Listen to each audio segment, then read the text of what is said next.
ये है सिजिमाली पहाड़ एवं एठेर जो आदिवासी माने से माने स्वतंत्र भाव लिखि देइछन्ती वेदांत अदानी गो बैक।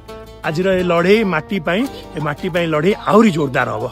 मैदान फतेह कर डालेंगे,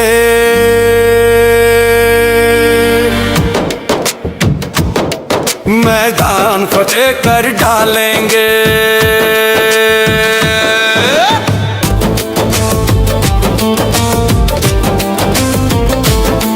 मैदान फतेह कर डालेंगे, मैदान फतेह कर डालेंगे।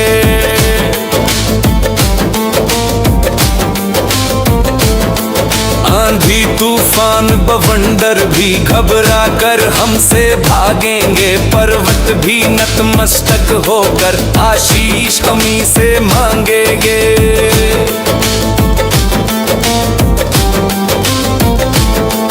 आंधी तूफान बवंडर भी घबरा कर हमसे भागेंगे, पर्वत भी नतमस्तक होकर आशीष हमी से